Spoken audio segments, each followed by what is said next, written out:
I think that especially as millennials and centennials, we should be thinking about the concept of decentralization. And the digital realm actually is very open to do that. We can ask anything to an entire nation in 30 minutes, maybe. So the idea to decentralize power and to integrate cooperation for common ends, it's exactly the point. Actually, in terms of philosophy, it's also the point of anarchism. Because sometimes some people think that anarchism is total chaos and absolute violence. You know, it's something very different.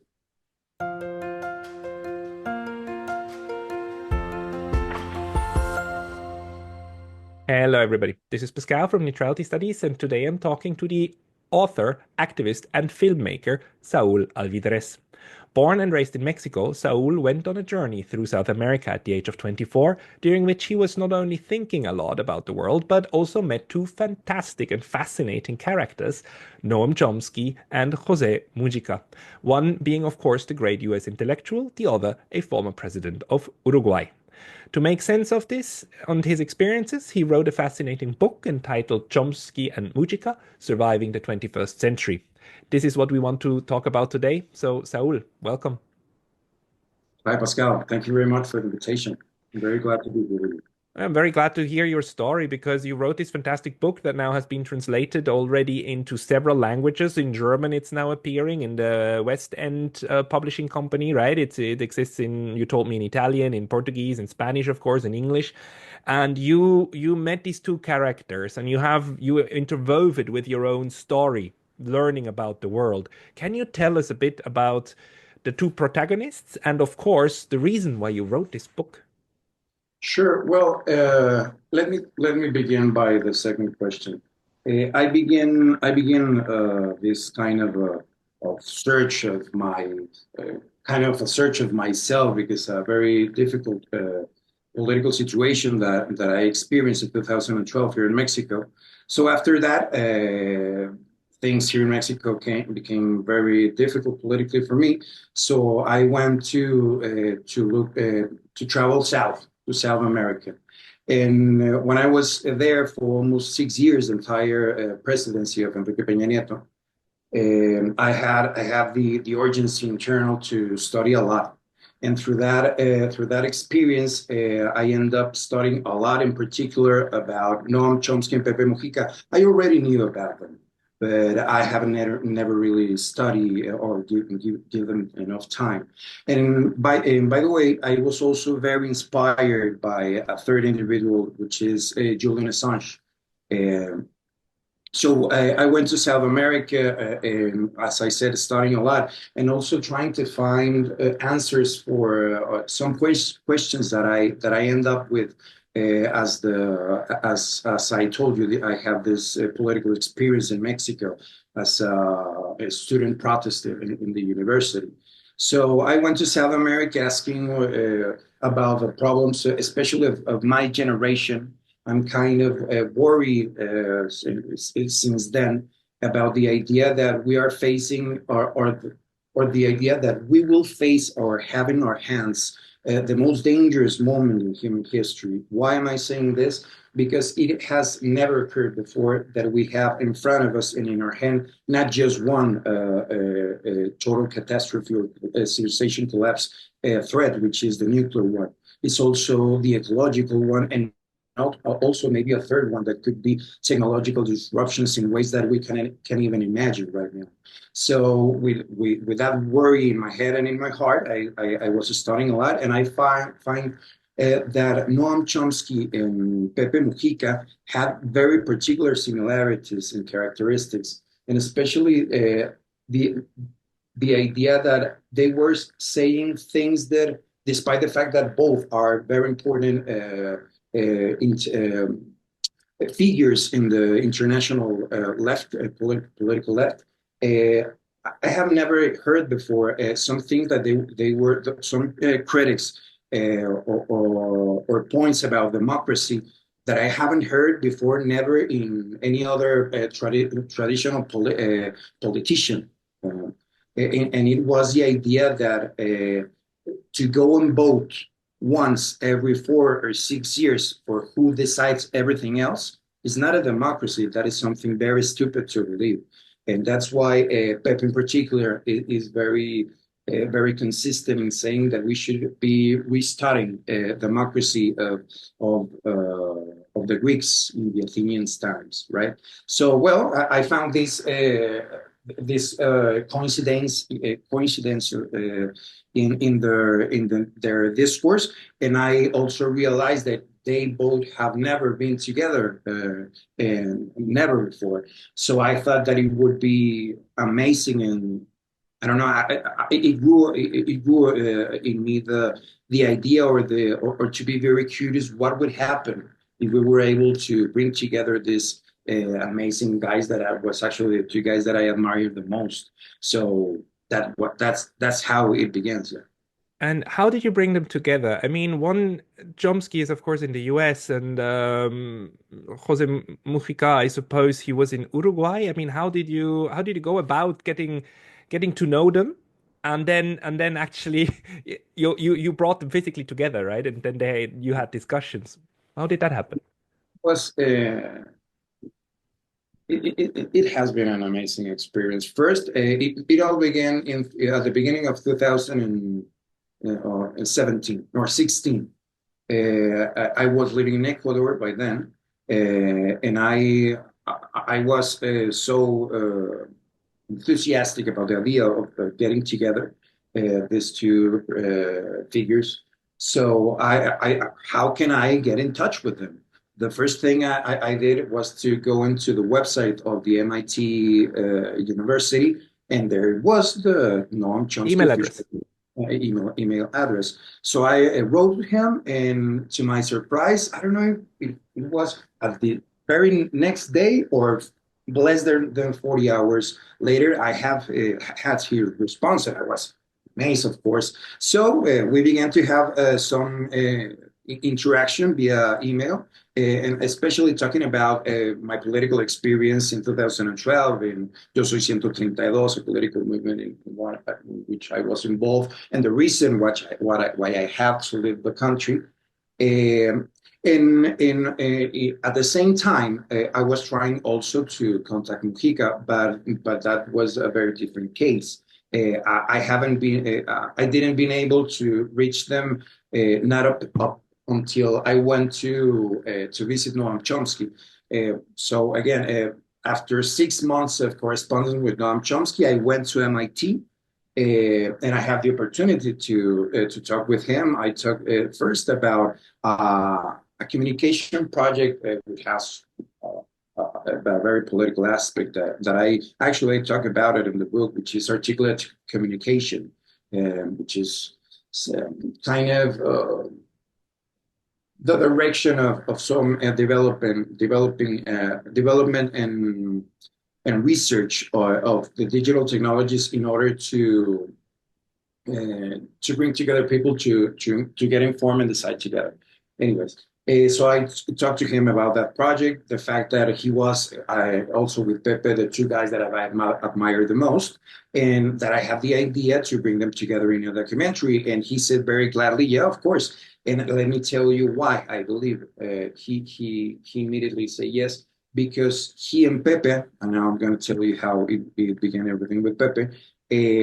Before I went with them, they already, of course, knew each other, not personally, but they have mutual, they have admiration, definitely, and that was a very important thing in order for them to get together. So I went back in August. I went back to Ecuador, and since then I have been also trying to reach Pepe. It was almost impossible. But by the end, I went back to Ecuador. I find a friend of Mujica, actually, of Lucia Topolansky, his wife.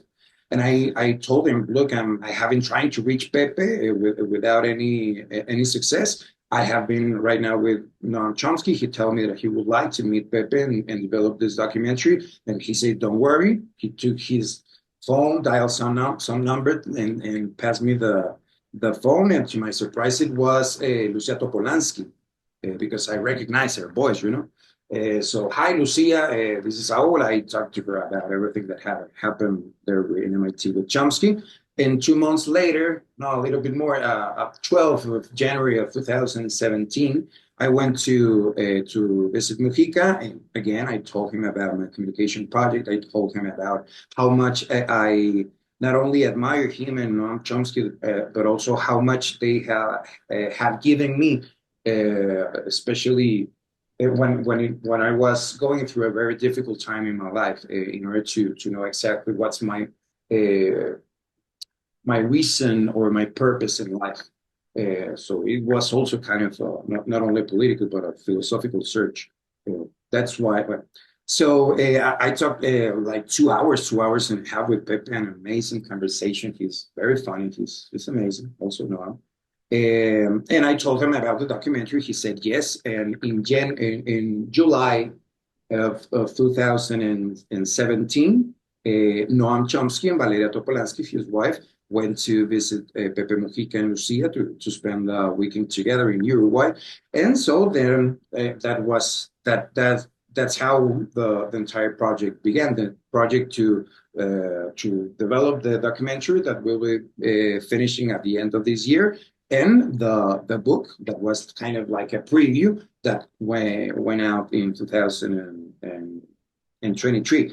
In the documentary, I don't have any first person participation. I mean, I don't participate actually in the documentary. I mean, in the screen, of course. But at the book, I found the opportunity to share a bit more, not just about what I have learned and saw by knowing these amazing guys and by getting them together, but also why, because as I told you at the beginning, everything goes around. I mean,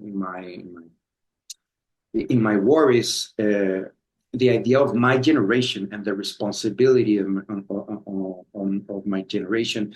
And I thought that if they were able to give me so much in order to find or redefine my purpose in life and to feel me strong again, maybe they could do it with many other millennials and centennials. So I thought that the idea of the documentary might be the best device, if you want, to share it with the world, and we're working that way. It's fascinating how you were able to pull this off on an well, just how you did this. But the other thing also is that you, of course, wanted their input, right? And you wanted to bring them together in order to see the firework of an intellectual conversation between these two characters. And they are just like you and me too, part of the left, right? Or what we define as the left, as the social not social how do we define this part of the left? Kind of be um justice for the different layers of society, and we want to take care of people. We want to make sure that we jointly thrive and survive and do well and have also peace, right? This kind of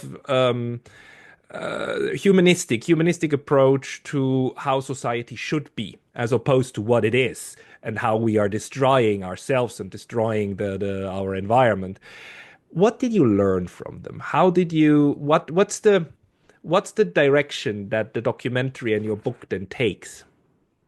Okay, let me give you three answers by trying to summarize what I believe is the main idea of Noam, of Pepe, and what I learned in order, as I was telling you, I was trying to understand the role, in particular, in my particular role as part of this generation, what I learned for my generation. That would be the third answer. At first, and again, this is my opinion. If I had to just choose one sentence or one idea of Pepe Mujica, it would be the only success is to get up once you fall.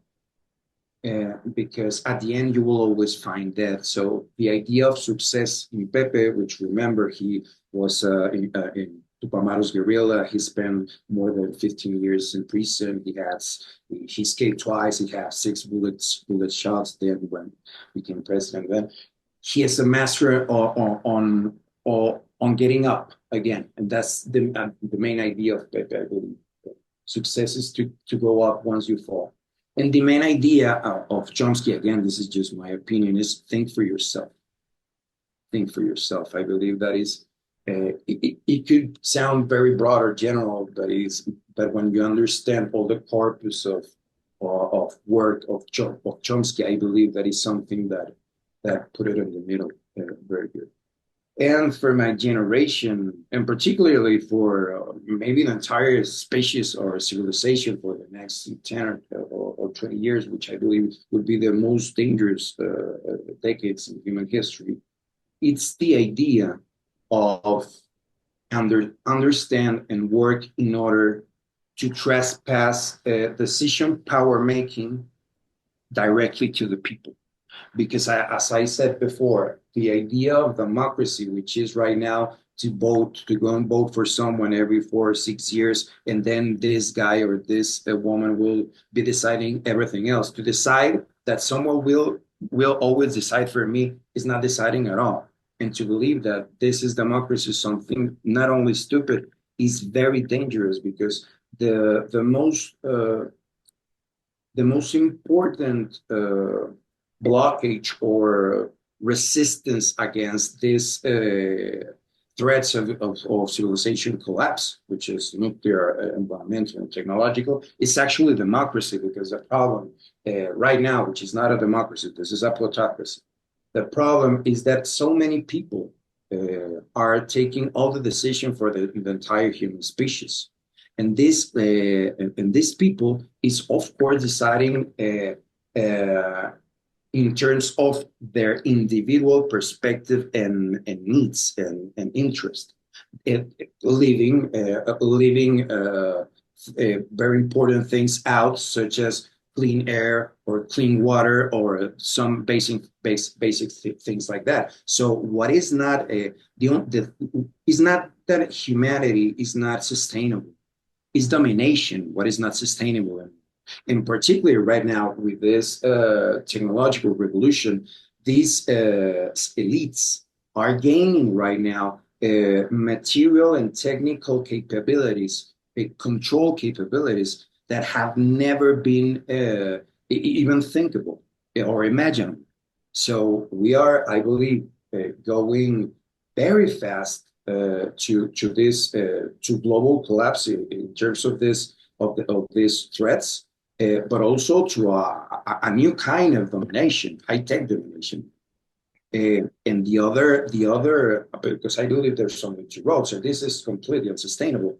The other path that I believe that we should take is to embrace, I would say, even anarchist philosophy and libertarian socialist philosophy, which is nothing to do with Millet's libertarianism.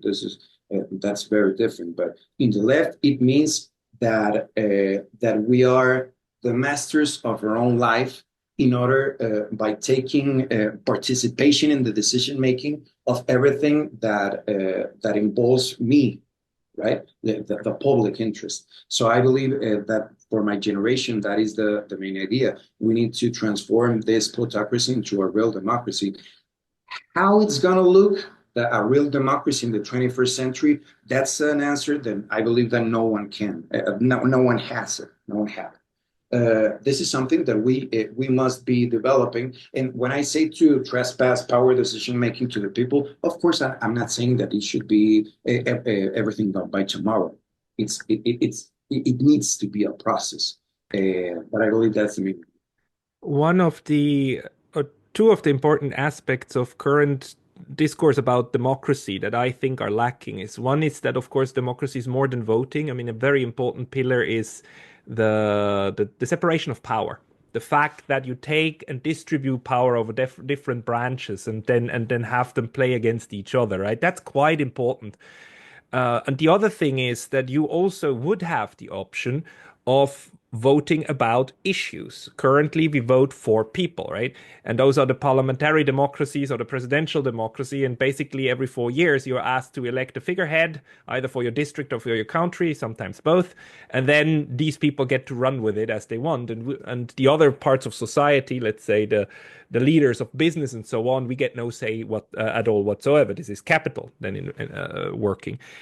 Switzerland, for instance, my country has a model of direct democracy where people are able to create constitutional laws that they would like to have passed, and then you have to ask everybody and have to convince everybody. And if you get more than 50%, then you get to have it. This also doesn't get rid of the problem that it's still a dictatorship of the 50% of the majority, but it's a little bit of more of a distributed decision making. About laws, the rule books that we have to live by. Is that what you are thinking about, like more direct democracy in the world, or are you thinking in the anarchist way of get rid of the rules as far as possible? Well, anarchism is very difficult to work with that term because it's very broad and it has been shaped by everything. So in some sense, it doesn't mean anything. But I see anarchism more as a philosophy in front of authority, not as a system, a political economic system. But yes, I believe that we should go to explore again because no one has the perfect design of the ultimate system. Uh, but we need to discover and to try some things. Of course, the Swiss model, we everything have to learn something about, and of course, the model in your country could be improved, and the power of decision making can be expanded to the people in many ways that maybe your country is not doing right now. So it's not to make the government of everywhere in the world as Switzerland, but maybe to start trying things like that, and that is in the political realm. But let's talk about, for example, in the economical realm, in production terms. I believe that we should also explore and improve the way we work with cooperatives, enterprises, because that's a production model which embraces the idea of everybody having to participate in the things that everybody is actually affected by. You yourself are now working on the project, of course, of making that book into the movie, into the documentary that you've been working on for many years. And part of that is you worked with a crowdfunding initiative, which, by the way, will be linked in the description. And these are kernels, right, of new ways of financing projects, of new ways of cooperating and reaching out to people who you yourself don't know them, but they can read about you, they can have buy-in. Are these kernels or beginnings of ways of structuring us differently that are more democratic in this sense? And it's actually a Kickstarter. It's a great example because I think that especially as millennials and centennials, we should be thinking about the concept of decentralization. And the digital realm actually is very open to do that. We can ask anything to an entire nation in 30 minutes, maybe. So the idea to decentralize power and to integrate cooperation for common ends, it's exactly the point. Actually, in terms of philosophy, it's also the point of anarchism. Because sometimes some people think that anarchism is total chaos and absolute violence. You know, it's something very different. Um, how do you how do you think that people like Chomsky and Mujica, who went through so much in their lives, they're both, I mean, Chomsky is in his 90s, right? There was even an article recently that he had died, but that was fake news. He's still alive as we speak on 1st of April 2025. But he is 94, 95, and 96, 97, 96. and And Mujica is also in his late 80s or early 90s, right? yeah, yeah, Um, Mujica is turning 90. in your experience with them, and because this idea of you being a millennial and millennials having like not the same being their own generation, being their own thing. How did you experience these people from that other generation, and how do they differ in your view from the millennials? Well, first, something very interesting about Noam Chomsky and Pepe Mujica is that despite their age, they are very knowledgeable in what is happening. And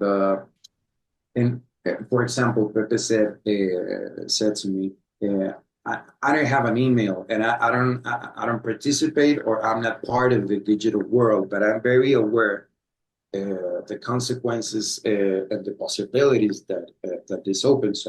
So despite their age, they're very well, very resourceful in knowledge and what is happening today. So yeah, they definitely have. Let me tell you that I believe that Noam and Pepe represents, in some sense, the left of the left. Uh, in terms of their philosophy and the way they approach things.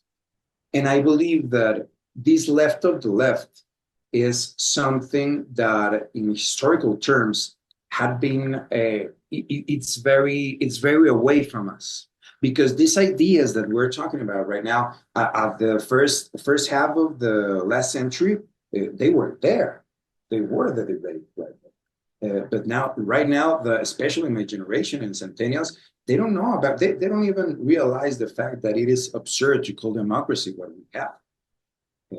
And I believe that we, they represent that we could say that those old ideas, but in the end, for us, the millennials and centennials, that's what I believe that we need to recover. So yeah, they definitely from different times, but they represent, I believe, one of the main things that we need to recover in order to survive the 21st century.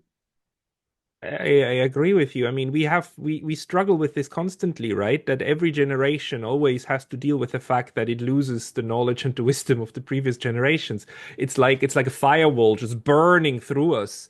And although we have book knowledge about what it was about, we don't have first-hand experience of it, right? You and I, we don't know what 1968, 1969 felt like, what the movement felt like. We are just able to say like that this what we have now cannot be anyhow similar to what we had back then. Also, the anti-war movement and so on, the way that that we read about this, but people like Chomsky and Mujica, they experienced it. Do you think that?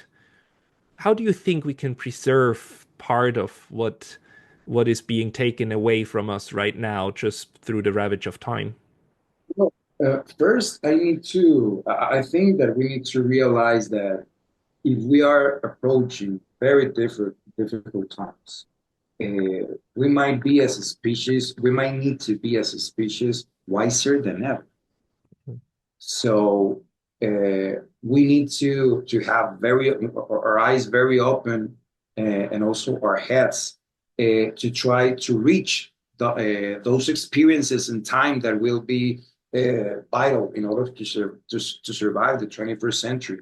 I believe that in general, but in particular for those who are have political interest, or despite any ideological perspective, but someone who is humanly worried about the future. I think that we need not only to learn and to review history ourselves. We need to share it with the world. We need to be discussing many things, because right now, just look at the campaigns just passed in the United States.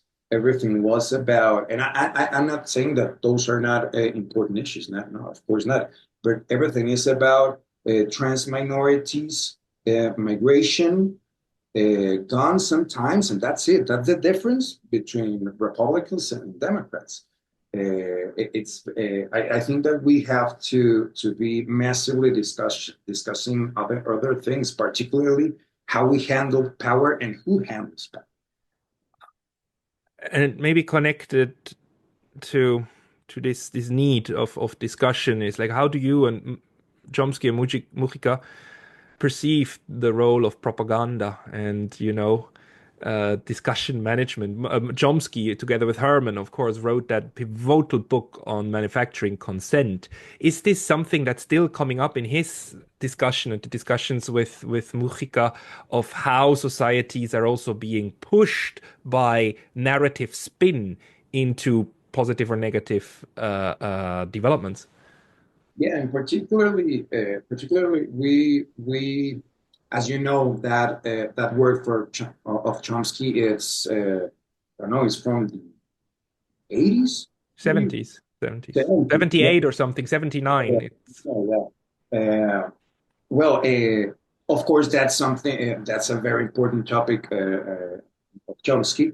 But we talked about in the light of this new technological revolution, and so Pepe and Chomsky went on talking about the dangers that technology has in order to control people massively, especially by digital technologies. But Chomsky also said that we should be taking into account that it's not that technology is bad on itself.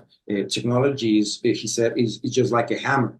You can use a hammer to smash someone's head in, or you can use it to build a house. The hammer doesn't care. So the main point, particularly in these terms of propaganda and control, the main point with these new technologies that we have is to realize that we, especially on the left, have the responsibility to prevent those harmful situations of technology to end up to be reality. What we should be doing is actually using technology, again, going back to Kickstarter, to develop new ways to collaborate into in a decentralized way with the participation, collective and voluntary participation of the people, thinking and going into action on how to solve our own problems.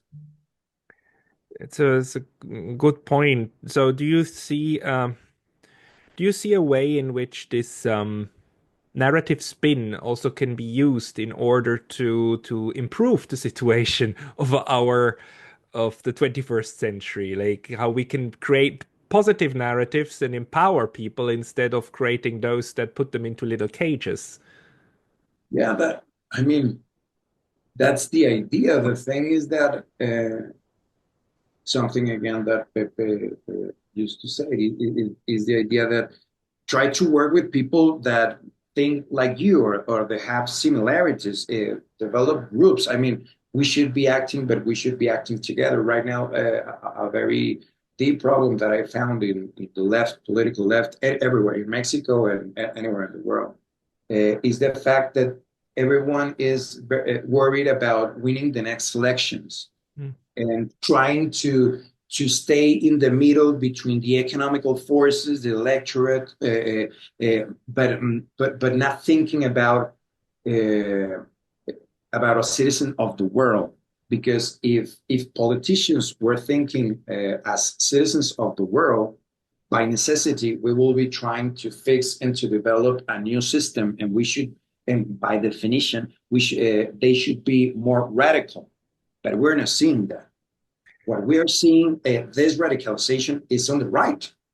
Why? Because the entire system that we have been living in the last 40 years, neoliberalism and globalization, is falling down, and the far right is taking that opportunity. But I believe that the left is not doing so. In general, do you think the left in Europe, to me, is more or less dead, at least the mainstream left. The Social Democrats in Switzerland, in Germany, and similar parties all over Europe are more or less dead.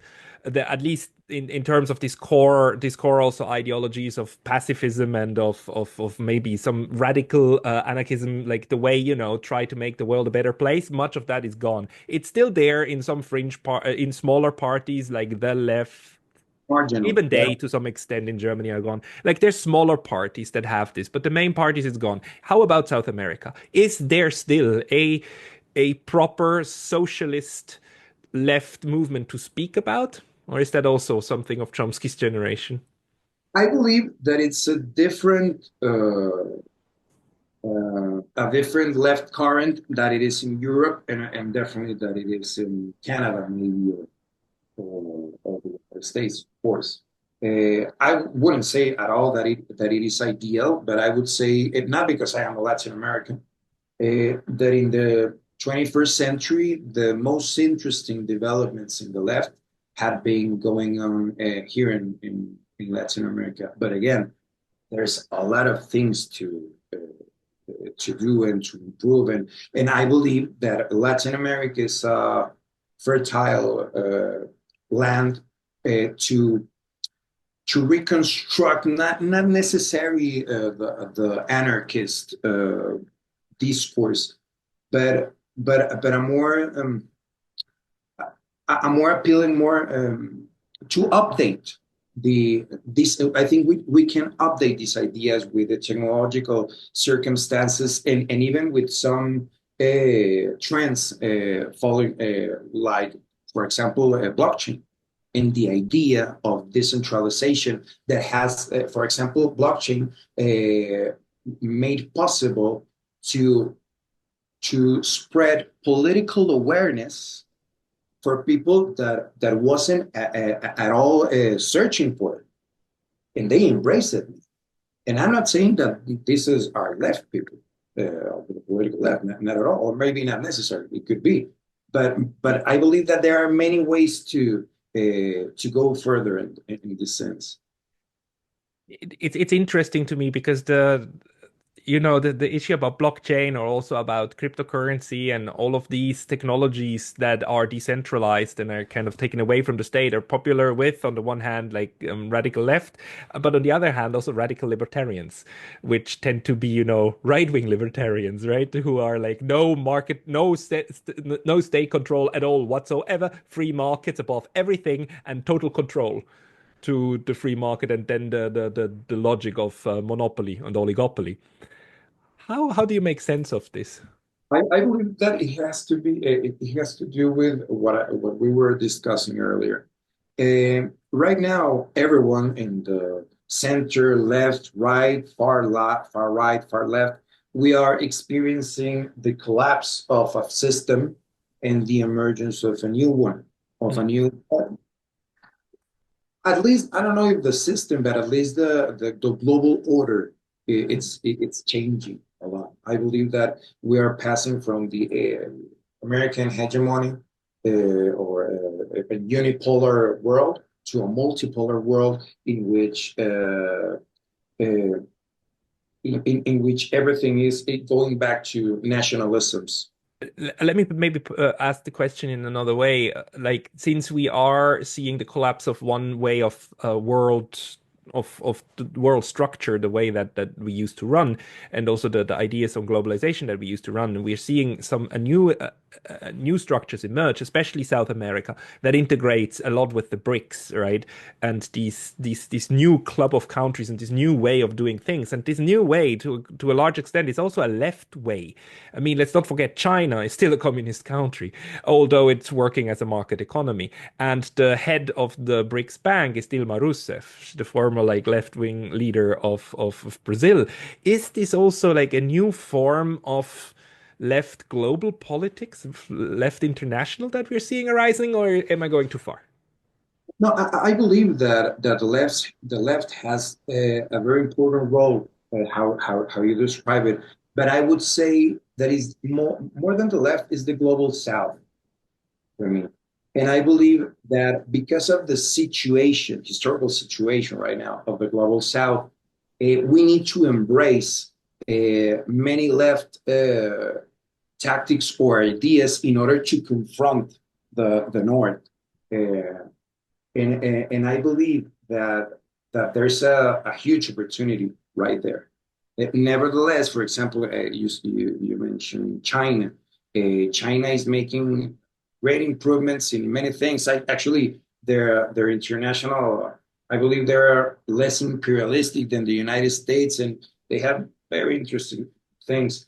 But the power and the centralized way of their structure, well, is not exactly what we should be looking for, I believe. But again, we need to discover and to try new things. But the problem is that what we are discussing right now, the idea of a democracy in which we were actually participating, is not on the debate at all. Yeah, we are going through all of these global discussions, though. Like, how does democracy work inside? How should it work? And funnily enough, the people who cry democracy, democracy the loudest are then often the ones who undermine them. If you look at what happened recently in Romania, and how if you look at now what's happening in France, where like the leader of the largest party, even though it's a right-wing party, is now barred from entering the presidential elections, and this is done by the people who say like we need to defend democracy. At the same time, the country most criticized for being anti-democratic, China, is the one that keeps saying in the United Nations we need to be more democratic, right? We shouldn't interfere into each other's affairs. So we have different ideas, obviously. And a lot of people tell me, Pascal, stop talking about left and right. These two categories make no sense. And I agree to a certain extent. On the other hand, we still need to make sense of the world and we need to somehow compartmentalize stuff.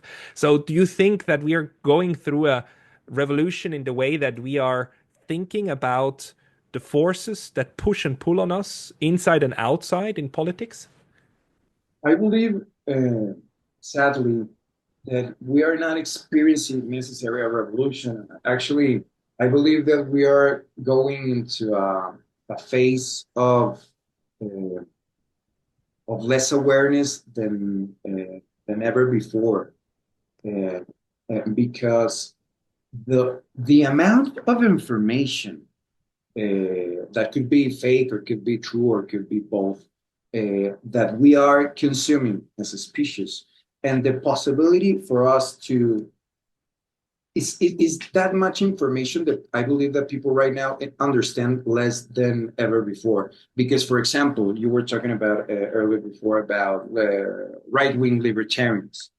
They are using the word or the concept of liberty as they want, by saying that liberty is the liberty of the market, so we should destroy the state in order to be free. What would happen? Well, if you have ever played this Monopoly, well, you have, what will happen. The one that has more money will win.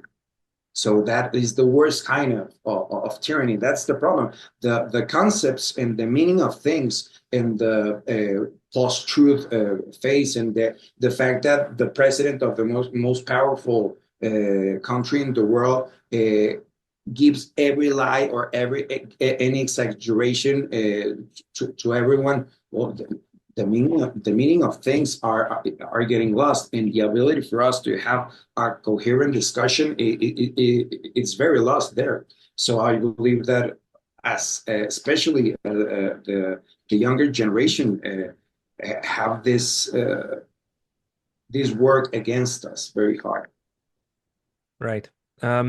What is your recommendation to people listening who would like to embark on a similar journey and who would like to do things, to write a book, to create a documentary, and not just be passive consumers of everyday and yeah. Well, I would say that, because, and it's natural. Many people, for example, ask me, how did you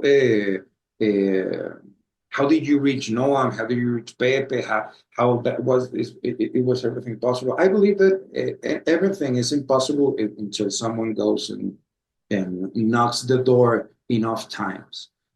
So taking going out of political discussions or everything else, going more into a philosophical uh, conversation. I believe that it's very important for us to listen to ourselves again, in order to gain trust in our own wishes, in our own dreams, and so then you can have the strength to go and fight for them as long as it takes. As I said, I began the documentary in 2016, and here we are already.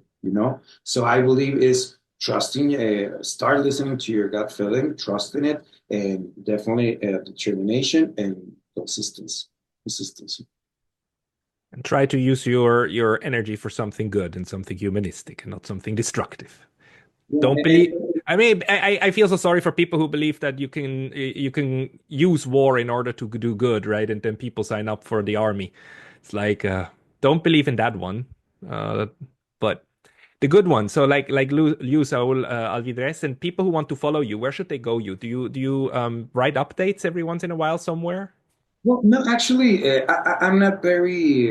I don't use very much social networks. Only Instagram. My account is arroba Saúl Alvídrez R. Well, it will be very difficult for me to spell it, I'll but I'll I find it and I'll put it into the description. great. And I also have a Twitter account that I also never use. But since Elon Musk did this Nazi salute, since then I have never used Twitter. Yeah, that's one of the things. I mean, he has a lot of bad things, but I don't think he meant that one. It's easy to capture somebody with this kind of salute. But I mean, he has a lot of other things that I'm happy with. Anyhow, Yeah, if that was the only expression, okay. But if you take a picture of somebody like this and the person waves, it very easily looks like that. So I uh, because well, anyhow, Saul, I would like to thank you for your time and for your informations today. And everybody check out Saul Alvidez's book. It exists in many, many languages, and it's well worth reading. Thank you for your time today, Saul. thank you very much.